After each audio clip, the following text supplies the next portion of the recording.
Well, I want to thank you so much, first of all, for coming out here today and raising the awareness of what's going on in the streets of Chicago. We're standing here today near the spot where 2 tourists were mugged at gunpoint just outside of their hotel last night.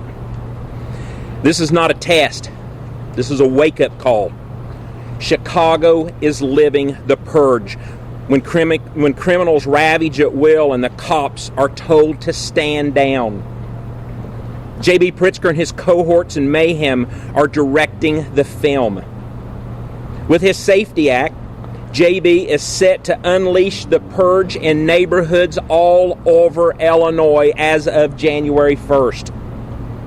For those who will not see, many in the media, those who deny the hellhole Chicago has become, more people have been murdered in Chicago this year than New York City and Los Angeles combined. Let that sink in. More than 500 dead so far. J.B. Pritzker, Lori Lightfoot, and Kim Foxx are personally responsible for this. For those who will not see, lift the veils from your eyes before they're ripped away by one of the gangs or criminals that our leaders have set free. Watch the video of a gang of armed robbers terrorizing Wicker Park residents Monday. The cops spotted them getting away, but they were told to stand down. Don't try to catch them. Don't pursue was the words. That's the rule in Chicago. Those Wicker Park robbers are serial criminals. They went off scot-free, and they will return. Alderman George Cardenas, a Democrat, tweeted in a response, "Public safety in Chicago is a joke. Why bother calling the police?" Except it's not a joke. It's a nightmare. Chicago has strict vehicle pursuit guidelines that make it impossible for police to do their jobs and let criminals go free. And it gets worse. JB is so enamored in these horrific rules that he passed legislation that imposes them on the entire state of Illinois. Soon, all of Illinois will look like Chicago, like a scene from a horror film come to life. We can and we must stop this. And here's how I will do it. Number 1, I will fire J.B. Pritzker. Number 2, we will repeal the Safety Act and the restrictions on police so that they can pursue the criminals. Number 3, we will pass legislation that allows Cook County voters to recall their state's attorney. Because even if the robbery gangs were arrested, there's a good chance that State's Attorney Kim Foxx would send them right back on the street. Number 4, we'll pass legislation cracking down on gangs. I've already co-sponsored legislation that would increase penalties for armed robberies and juvenile carjackings. Let's get to work and pass those bills. Friends, this is a nightmare movie. This nightmare movie only ends when we change the people in charge. If you want to see scenes like Wicker Park replay themselves in neighborhoods all across this state, well then J.B. Pritzker's your guy. J.B. Pritzker is a governor for criminals, not for law-abiding citizens. If you want change, you've got to change the leaders at the top.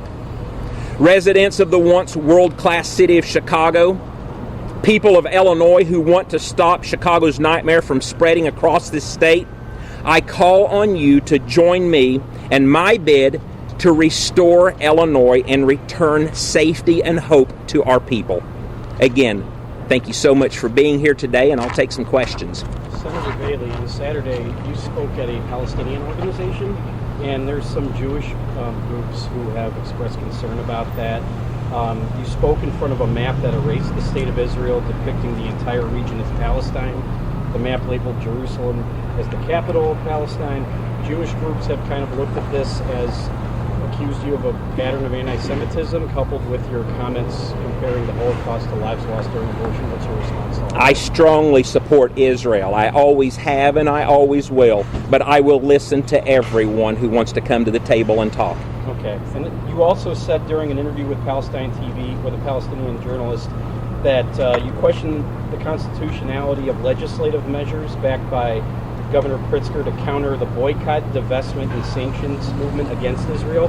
If you were governor, would you block anti-BDS legislation if that were to come across your desk? That was a conversation that I had with them earlier, and I told them, they told me it was unconstitutional. I said, if it is, we'll take a look at that. Senator, do you have a place in Chicago? Are you living or renting in Chicago? Yes, we are. And so you keep calling it a hellhole, so why have you chosen to have a place in Chicago? Because as I've said from day one, I want to immerse myself in the culture. You can't deny there's problems here. And if we keep denying there's problems, the problems are going to get worse. All this whole entire journey, I have immersed myself in the culture of Illinois that I knew nothing about, because I know that I must do that if we're going to lead this state and make it the great state and the great city that it deserves to be. Can you talk a little bit about what you see in Chicago that you like? People. This whole journey is all about people. I love the people. And when we go into the businesses and walking along the street, as I was waiting for my Uber, people are coming up. People are looking for hope. I mean, this is not a game. I'm not looking for this to be, it's just something to put on my shelf. I want my children and I want my grandchildren to be able to enjoy the Illinois and the Chicago that I knew growing up. But it's all about the people, and we all deserve better than what we have and what we're getting. Do you believe victims of crime should be featured in political ads like the super PAC that is supporting you, showing your woman being loved? Well, I have nothing to do with that super PAC, obviously, but I think whatever we need to do to raise awareness and wake people up to understand, the situation with what's going on, because it's real. And in some parts of the city, they may not understand it, but come down here tonight and walk around. There's businesses here trying to thrive. Yet there was a mugging that took place here last night. We deserve better. Senator, would you call for the pulling of that PAC's ad because it's upset so many people? It got its first real airing during the Bear game this weekend. And I know our station, and I'm sure the others too, heard from hundreds of viewers that they didn't really want to see that on TV, didn't think it had a place. Well, I think I addressed that just a minute ago. We're going to have to take the veil off, and we're going to have to understand how dire this is. One thing I'd like to know, did J.B. Pritzker reach out to the victim?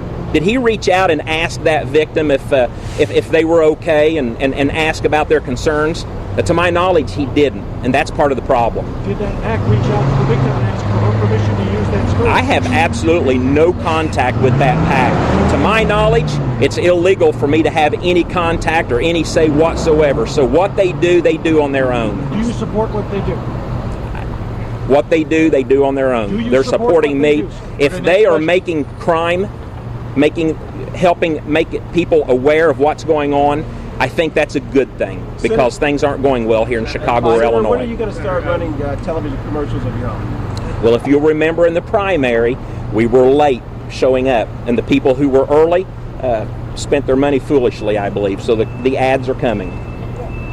Senator Lindsey Graham has proposed today in Washington a constitutional amendment that would be nationwide, and it would cover Illinois, and it would mandate that abortions here would be banned after 15 weeks of pregnancy.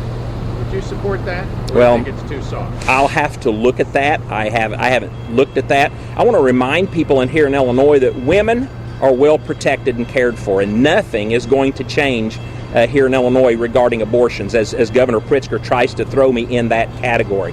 People here in Illinois are concerned because their streets aren't safe.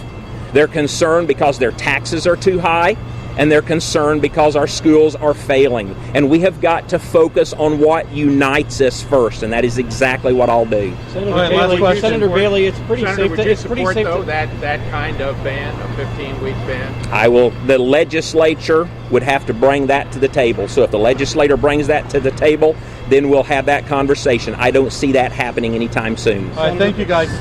Have a great day.